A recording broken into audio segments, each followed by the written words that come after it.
அனைவருக்கும் வணக்கம். இந்த வீடியோ பார்த்தீங்கன்னு சொன்னால் நான் இங்கே கதைக்க போகிற விடயம் உள்ளூராட்சி மன்ற தேர்தல் தொடர்பான விடயங்கள். எல்லாருக்கும் தெரியும், உள்ளூராட்சி மன்ற தேர்தலுக்கான தேர்தல் திகதி அறிவிக்கப்பட்டிருக்குது. அதே சந்தர்ப்பத்தில் அனைத்து கட்சிகள் மற்றும் சுயேட்சை குழுக்கள் உங்களுடைய பிரதேசங்களில் உள்ளூராட்சி மன்ற தேர்தலுக்கான அனைத்து விதமான நடவடிக்கைகளையும் இப்போ ஆரம்பிச்சிருப்பினும், அதாவது பிரச்சார நடவடிக்கைகளாக இருக்கலாம், பல்வேறு பொய்களை சொல்றதுக்காக இருக்கலாம், அல்லது பல்வேறு வாக்குறுதிகள் வழங்குறதுக்காக இருக்கலாம். இவை அனைத்துக்கும் உள்ளூராட்சி மன்ற தேர்தலை அடிப்படையாக கொண்டு இந்த பிரதான கட்சிகளாக இருக்கலாம், ஆளுங்கட்சி, எதிர்கட்சி, ஏனைய சுயேட்சை குழுக்கள், ஏற்கனவே பழைய தேர்தலில் தோல்வியடைந்த அரசியல்வாதிகள் தங்களுடைய நிலையினை நிலைநாட்டிக் கொள்வதற்காகவும் இந்த உள்ளூராட்சி மன்ற தேர்தலை ஆரம்பிக்கலாம். அது எப்பகுதியாக இருக்கலாம், அல்லது மலையமாக இருக்கலாம், தெற்காக இருக்கலாம், வடக்காக இருக்கலாம், கிழக்கு பகுதிகளாக இருக்கலாம். இங்க நீங்கள் உங்களோட உள்ளூராட்சி மன்ற தேர்தலில் ஈடுபடுகின்ற உறுப்பினர்களை தெரிவு செய்வதற்கான சந்தர்ப்பம் எவ்வாறு தெரிவு செய்ய வேண்டும், அல்லது அந்த உள்ளாட்சி மன்ற உறுப்பினர்களுக்கு இருக்கின்ற அதிகாரங்கள் என்னென்ற தொடர்பான விடயங்கள் தான் நாங்கள் இங்கே பார்க்க போகிறோம். உண்மையாக ஒரு உள்ளூராட்சி மன்ற உறுப்பினர்கள் நாட்டினுடைய நிலைமையினை மாற்றி அமைக்கிறதுக்கோ, அல்லது தமிழர்களுடைய உரிமைகளை மீட்டு தருவதற்கோ, அல்லது இப்போ தமிழர்களுடைய உணர்வுகளை மீட்டெடுப்பதற்காகவோ இங்கே உள்ளாட்சி மன்ற சபைகளை தெரிவு செய்கின்றவர்களால் இதையும் செய்ய முடியாது என்பது மிக முக்கியமான விடயம். இந்த உள்ளாட்சி மன்ற தேர்தலை பொறுத்த வரைக்கும் லோக்கல் எலெக்ஷன் சொல்லி அதில் இருக்கிற மிக முக்கியமான விடயம், உள்ளூராட்சி மன்றங்களுக்கு உட்பட்ட நிலப்பரப்புகள், கிராமங்களாக இருக்கலாம், ஏனைய பிராந்திய பகுதிகளாக இருக்கலாம், இவற்றுக்கு உட்பட்ட அத்தியாவசிய உட்கட்டமைப்பு வசதிகளை மாற்றி அமைக்கின்ற அல்லது அதை பேணி பராமரிக்கின்ற நடவடிக்கைகளாக அபிவிருத்தி செய்கின்ற அபிவிருத்தி செய்கின்ற நடவடிக்கைகளாகத்தான் இந்த உள்ளூராட்சி மன்ற உறுப்பினர்களுடைய நடவடிக்கை இருக்கு.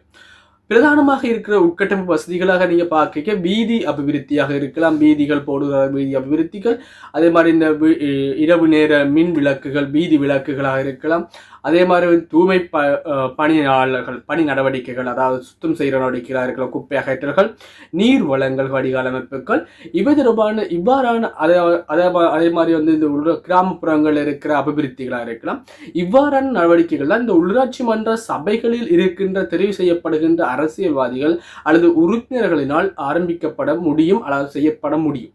எனவே இந்த உள்ளாட்சி மன்ற உறுப்பினர்களை நீங்கள் தெரிவு செய்ய மிக முக்கியமாக கவனிக்க வேண்டிய ஒரு விடயம் தான் பார்த்தீங்கன்னு சொன்னால், இதை தேசிய அரசியலாக, தேசிய அரசியல் எதிர்பார்ப்புகள், அபிலாட்சிகளை நிறைவேற்றிக் கொள்ள முடியும் என்றதை இங்கே இல்லை என்றதை எதிர்பார்க்கவும் முடியாது. ஆக உள்ளாட்சி மன்ற தேர்தல்களில் ஈடுபட போகின்ற இந்த உறுப்பினர்கள், அதாவது வெற்றியடைய போகின்ற அல்லது தேர்தல் இருக்கின்ற இந்த உறுப்பினர்களிடம் மிக முக்கியமாக நீங்கள் கவனிக்க வேண்டிய விடயம், நாங்கள் ஏற்கனவே பல்வேறு ஆண்டுகளாக, பல்வேறுபட்ட சதாப்தங்களாக நாங்கள் இட்ட பிழைகள், மேற்கொண்டு வந்த பிழைகளை தவிர்த்து கொள்றதுக்காகவும் இந்த முறையாவது உள்ளாட்சி மன்ற தேர்தல்களில் நாங்கள் சிறந்த ஒரு உள்ளாட்சி மன்ற உறுப்பினர்களை தெரிவு செய்யறதுக்கு குறித்த உள்ளாட்சி மன்ற தேர்தலில் ஈடுபடுகின்ற உங்களுடைய பிரதிநிதிகள் அதை தொடர்பான அறிவுகள், நாலேஜ் இருக்கணுமான்றதை படி தெரிஞ்சுக்கொள்ளுங்க. முதலாவதாக, உங்களுடைய வீடுகள், உங்களுடைய பிராந்தியங்களுக்கு எலெக்ஷன்ல ஓட்ஸ் கேட்டு வருகின்ற இந்த உள்ளாட்சி மன்ற உறுப்பினர்களிடம் முதலாவது நீங்க கேட்க வேண்டிய விடயம், அவர்கள் நிற்கிற பிராந்தியம் தொடர்பான, அதை பிரதேச சபை அல்லது மாநகர சபையாக இருக்கலாம், உள்ளாட்சி மன்ற சபைகளாக இருக்கலாம், இந்த லோக்கல் எலெக்ஷன் தொடர்பான பூரண அறிவு அவங்கள்ட்ட இருக்குதான்னு சொல்லி பாருங்க.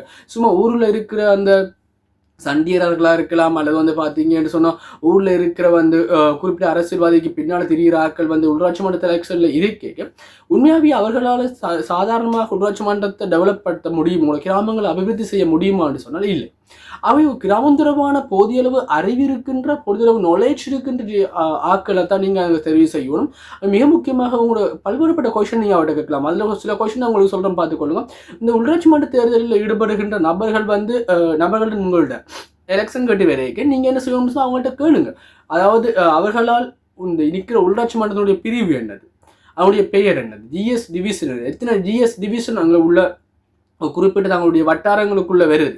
அதே மாதிரி இந்த வட்டாரத்தில் இருக்கின்ற வீதிகள் எத்தனை, அதில் பிரதான வீதிகள் எத்தனை, குறுக்கு வீதிகள் எத்தனை, இந்த குறுக்கு வீதிகளில் அபிவிருத்தி செய்வதற்கான திட்டம் என்னது, இவைகள் தொடர்பான விடயங்கள் மிக முக்கியமானது. எத்தனை பாடசாலைக்கு இருக்கின்ற, எத்தனை மாணவர்கள் இருக்கணும், இந்த மாணவர்களை கல்வி அபிவிருத்திக்கு செய்ய போகின்ற விடயங்கள் என்ன. உதாரணமாக கடந்த காலங்களில் பார்த்தீங்கன்னு சொன்னால் எங்களுடைய பிரதேசங்களில் இருந்த உள்ளாட்சி மன்ற உறுப்பினர்கள் தங்களை சார்ந்த உறவினர்கள் மற்றும் ஏனைய சகோதரர்கள் இவர்களுடைய வளர்ச்சிக்கும் இவர்களுக்கான அரசு வேலைகளை பெற்றுக் கொடுப்பதற்காகவும் மாத்திரம்தான் இந்த உள்ளாட்சி மன்ற தேர்தல்கள் எலெக்ஷன்ல வெற்றி பெற்றதன் பின்னர் அவர்கள் நடவடிக்கை இருந்தது. கிராமத்துக்கான எந்த அபிவிருத்திகளும் குறிப்பிட்டு சொல்லக்கூடிய அளவுக்கு இடம்பெறவில்லை என்பது மிக முக்கியமானது. அதே சந்தர்ப்பத்தில் நாங்கள் பெரிய அளவில் பிரதானமாக எதிர்பார்க்கின்ற உள்ளாட்சி மன்ற தேர்தலில் வெற்றி அடைகின்றவர்களினால் எந்த ஒரு அபிவிருத்தியும் செய்ய முடியாது என்பதும் மிக முக்கியமான விடயம். ஆகவே ஏற்கனவே ஊழல் பல்வேறுபட்ட பிரச்சனைகளினால் தோல்வியடைந்த அரசியல்வாதிகள் பொய்யான இனத்துவேஷங்கள் இனவாதங்களை பேசிக்கொண்டு சாதிவாத மதவாத இனவாதங்களை பேசிக்கொண்டு உங்களுடைய ஊர்கள் இப்போ ஊர் பிரிவினைவாதங்களை இங்கே பேசுவினோம், வட்டார பிரிவினைவாதங்களை இங்கே பேச தொடங்குவினோம். ஏன்னா ஒரு வட்டாரத்தில் ஒரு 5 ஊர் இணைக்கப்பட்டிருக்குன்னு சொன்னால் இந்த 5 ஊர்ல இருந்தும் ஒவ்வொரு ஊருக்கு ஒவ்வொரு பிரதிநிதிகள் தெரிவு செய்யப்பட்டிருப்பினோம். இவர்கள் ஊர் பிரிவினைவாதத்தை பேசி கிராம பிரிவினத்தை வாதத்தை பேசி இங்கே எலெக்ஷன் கேட்கிற சுச்சுவேஷன் இடம்பெறதுக்கான வாய்ப்புகள் இருக்கு. இது தனியாக வடபகுதியை மட்டுமல்ல, கிழக்காக இருக்கலாம், மத்திய மலைநாடாக இருக்கலாம், அல்லது பார்த்தீங்கன்னா தெற்கு மற்றும் மத்திய மாகாணங்களாக இருக்கலாம். இவை அனைத்துக்கும் இவ்வாறான உள்ளாட்சி மன்ற பிரதிநிதிகளுடைய நடவடிக்கைகள் அமையும் பிரிவினைவாத அரசியல். ஆகவே இந்த பிரிவினைவாத அரசியலுக்குள் உட்செல்லாமல் உங்களுடைய பிரதேசத்தில் இருக்கின்ற உண்மையாகவே பிரதேசம் தொடர்பான அக்கறையுடைய தனி சுய அரசியல் லாபம் அற்ற பிரதேச அக்கறையுடைய உங்களுடைய வட்டாரத்தை டெவலப் பண்ணக்கூடிய ஒரு குறிப்பிட்ட கட்சி அல்லது குறிப்பிட்ட ஒரு வலுவான அரசியல்வாதி அதன் பிரதிநிதிக்கு உங்களுடைய வாக்குகளை அழியுங்க. அந்த வாக்குகள் மிகவும் பயனுள்ள வாக்குகளாக இருக்கும். அதை தவிர்த்து ஏனைய கிராமவாதம் அல்லது ஊர் பிரிவினைவாதத்தை பேசுகின்ற அதே போன்று பல்வேறுபட்ட பெரிய அரசியல், அதாவது சொல்லுவாங்க தமிழ் தேசியத்தை மீட்டு தருவோம், அதாவது தமிழ் உரிமைகளை மீட்டு தருவோம், இவ்வாறான உரிமைகளை மீட்க வேண்டும், தமிழர்களுக்கு தான் வாக்கு சேர்க்க வேண்டும், வாக்களிக்க வேண்டும், இவ்வாறான பிரிவினைவாதங்களை பேசுகின்ற அரசியல்வாதிகளுக்கு வாக்களிக்காமல் உண்மையான கிராம அபிவிருத்தியை மேற்கொள்ளக்கூடிய அரசியல்வாதிகளுக்கு உங்களுடைய வாக்குகள் அளியுங்கள். உள்ளாட்சி மன்ற தேர்தல்கள் அது தொடர்பான பல்வேறுபட்ட விளக்கங்களை தொடர்ந்து என்னுடைய யூடியூப் நீங்கள் எதிர்பார்க்கலாம். அவை மீண்டும் ஒரு உள்ளாட்சி மன்ற தேர்தல் தொடர்பான வீடியோவுடன் சந்திக்கும் வரை